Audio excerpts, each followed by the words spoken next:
There we go. It's got some meat to it. Oh my gosh, that's the chunk. Ended up one. Fun fish. Another fat fish. Thank you, sir. Not a bad day at all.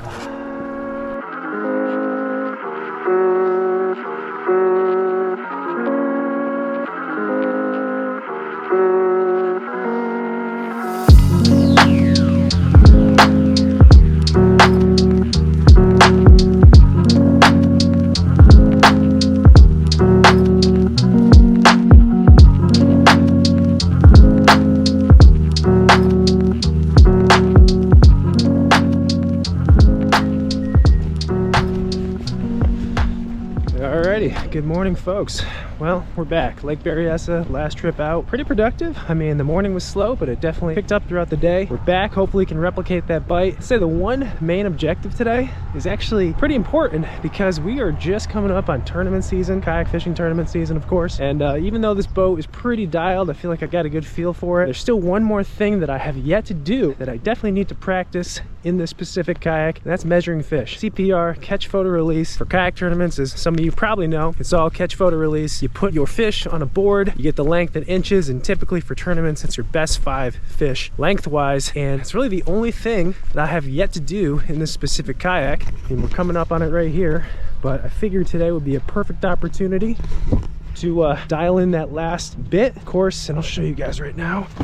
I added the catch board. I actually couldn't find a good spot for the catch board. This is the official board that we use to measure our fish. I think it's pretty standard throughout all tournaments, but usually it goes to the side. Didn't really fit that good, but right back here is actually a good location.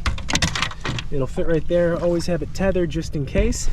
Yeah, that is pretty much the game plan today. Hopefully catching fish. You never know, the bite could change, but they were definitely chewing back here last time we were here, so we might as well, and I hope I don't jinx myself, but we're going to measure our best 5, get practice using this board. That is the video for today. Put a full day out on the water, probably fish till sunset, and see what happens.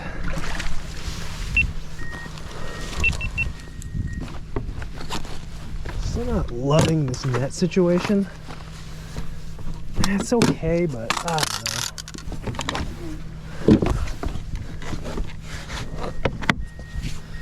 It's doable, just not my favorite. I don't know, for you guys that have been questioning just anchoring it off the side like so, the problem is this hatch is not flush like we've had in the past, which is fine, but when you want to balance something on there, like the net, kind of just flops off, and if you're in rough water or hit a wave, not ideal. So I think this will work for now. Yeah, good to go, right? Yeah.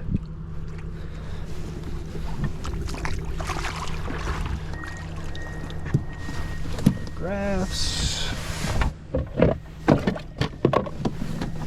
Get the paddle off.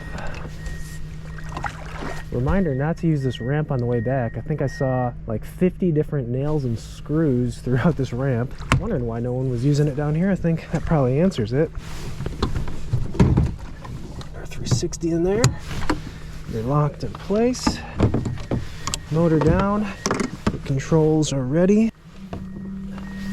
Yeah, I'd say usually it takes me like 5 or 6 trips to really get used to a boat or a different kayak. And I can tell because when I go to New York, there's always a different kayak in New York that I use from California, typically, majority of the time. And after the New York trip, after 5 or 6 trips in New York, I come back to this kayak or the kayak in California and it feels foreign. But I think this one's taken a little bit longer just because everything is so different. The most drastic changes ever made to a fishing kayak. I mean, I feel pretty comfortable in it, don't get me wrong, but it is a lot more information to get used to. It has a similar feel, which is good. That's probably the most important part, but definitely want to go into tournament season feeling as comfortable and as confident as I can in this new rig.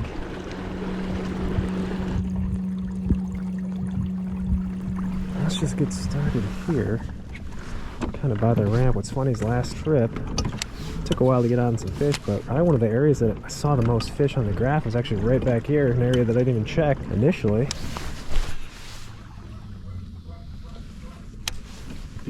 Let's give it a whirl, see if anybody's back here.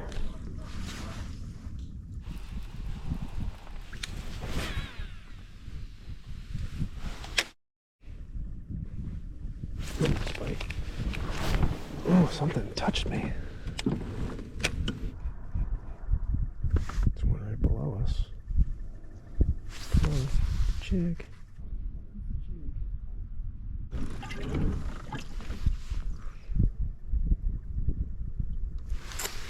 Yeah, this is the spot that had fish on it last time, but as you can see, the graph is pretty empty.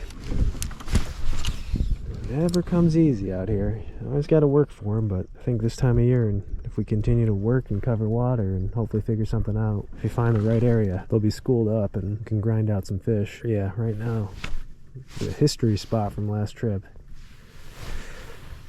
Nada.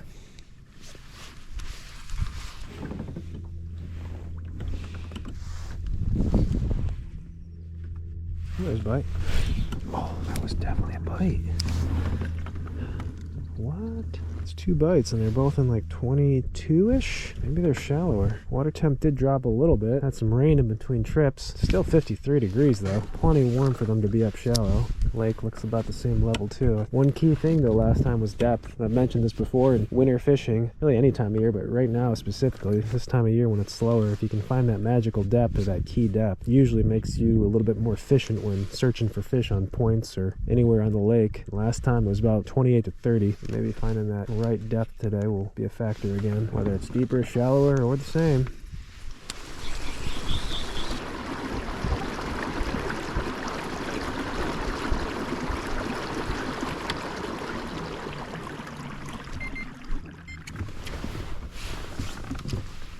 Oh my goodness gracious.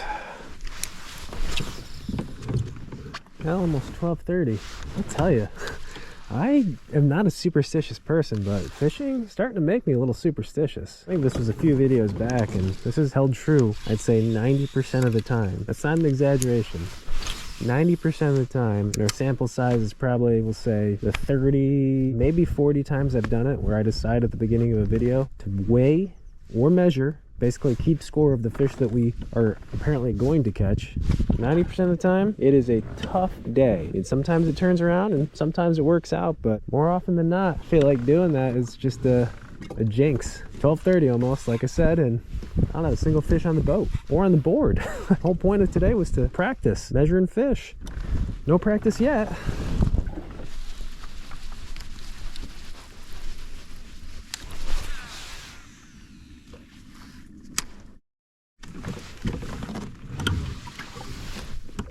Finally. Oh my goodness, come on baby, get in the boat. Feels little. No way. How are you that small? Oh man. Well, I know it's not a keeper, so I can't put it on the board. That's not good.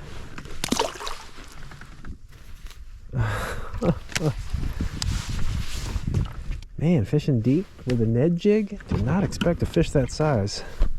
Maybe it's a sign though. Maybe it's a sign that there's some fish willing to bite. I don't know, I think like when the bite does finally turn on, these winter months, these chillier, cooler months, 2 things that are happening, or one of 2 things. Either a lot of the fish that are deeper, suspended, are kind of moving up shallower, and you can just target them easier. Put your bait in front of them as they feed, as it gets warm. And then I think sometimes they're just so glued and sucked to the bottom, maybe even in the rocks. That certain magical time of day, they just kind of lift up and start eating, and you have that feed window. Last time, I don't think it was a coincidence that when the bite started to turn on, I actually started seeing some fish on the graph swimming around. So I think sometimes they're always there, you just can't see them because they're just buried on the bottom. That's definitely not a feeding mood for them. We shall see.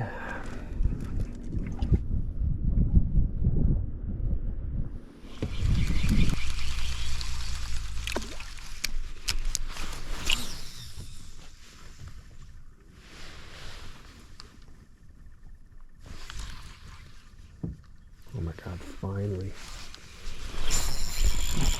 This was the spot. Oh my god, what a coincidence. 140. I think we can measure this one if we get it in the boat. This is the exact spot where the bite picked up last time, literally like the exact same time.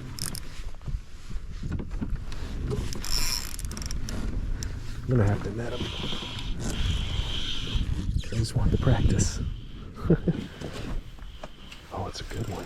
Nice spot. Good spot. Good spot.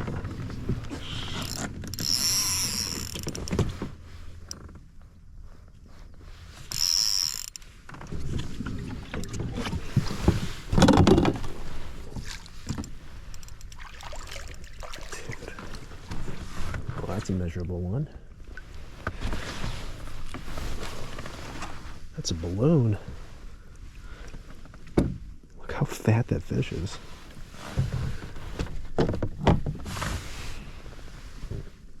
They're still eating pretty good. Sweet, I can measure one. You know, it's not the best kayak bass lengthwise, but boat tournament with weight would be a dandy. See, it is a little different. Believe it or not, the other Titan I was in before was a little wider. So I'm gonna have to do this, I think, as far as measuring. Good fish though, really nice fish. I don't even think this one's gonna want to flop. It's a balloon. Look at the belly shirt on that.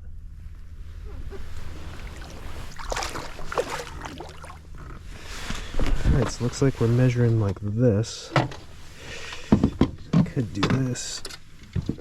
Because we did the foot steering, I can't actually get this in the designated holder. It's kind of like a trade-off. And that'll work. That will work. Well, we got to practice once. It's the time of day and the same spot we got bit last time, so let's bring it over there.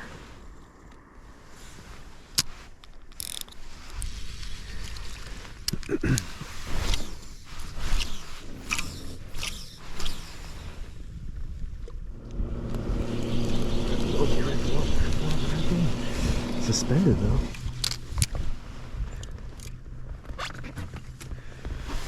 Can't tell me those aren't bass right there. There's my bait. Hey, come on now. Somebody follow it down. They followed it. You can see they clearly followed the bait. Let's see if they eat it.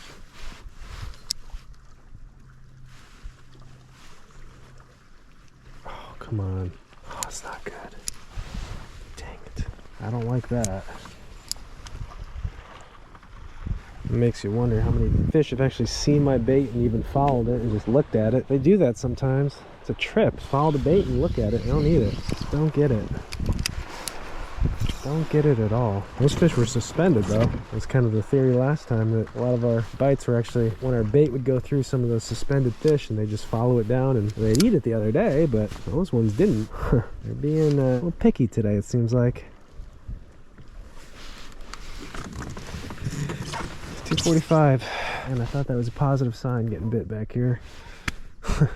I haven't seen the activity really. I think I'm gonna fish my way back towards the ramp. Man, oh man. Tough day.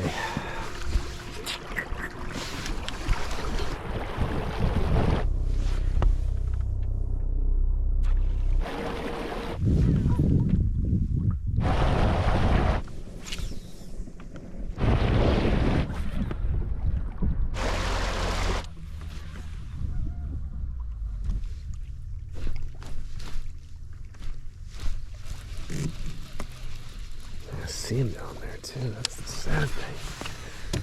I see you guys down there. You're there. I know you're there. Why won't you nibble? Why won't you take a nibble? Not good. Oh, finally. Come here, dude. My goodness. I've seen them under the boat. They're just not eating. Not eating good. Alright, measuring number 2.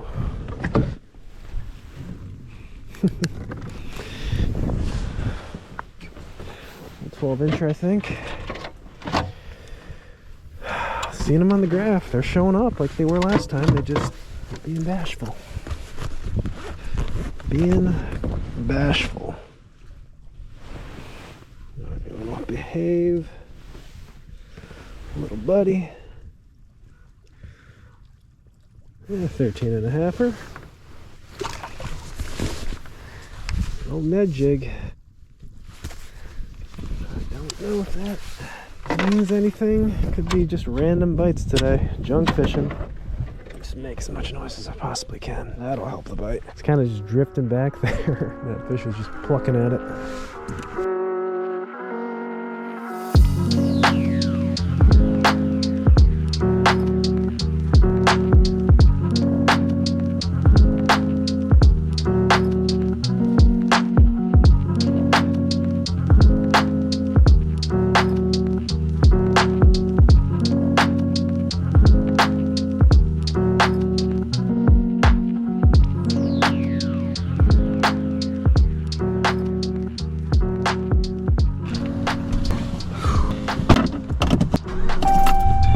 Heat on. It's getting a little chilly right now. Well, ladies and gentlemen, that is going to do it for today's day out on Lake Berryessa. As mentioned in the beginning of this video, the main purpose of today's trip was to familiarize myself with measuring or scoring fish on the catch board, CPR, catch photo release, in the Titan X 10.5. And I guess I got a couple of fish to do it, but not like I thought. I think that curse is real. Whenever you preface the day assuming you're just gonna catch fish, doesn't seem to be working out too well for me. But yeah, guys, a short one today. I mean, not much happened. Got on the water a little late, but you know, that's what I've been finding during these winter months is you don't need to get on the water super early. You can wait till about 9-10 o'clock, get on the water. It's been actually pretty nice out here in California. I mean, the water was 54 degrees today, so got on the water a little bit later. You know, today I just searched and searched. I started out back here right in Markley Cove where we caught a bunch last time. Threw a handful of stuff, the Ned jig, drop shot, A-rig, crankbait, covered a ton of water, anywhere from 40 foot down to 10 foot, main lake points, secondary points, went all the way into some pockets, fished up shallow in some grass. I even got a little frisky and threw the swim bait, but all I had to show for it pretty much in the first 3 hours of fishing was one like 10-inch bass. I didn't even put him on the board. That was on the Ned jig coming through the rocks, but I was still hopeful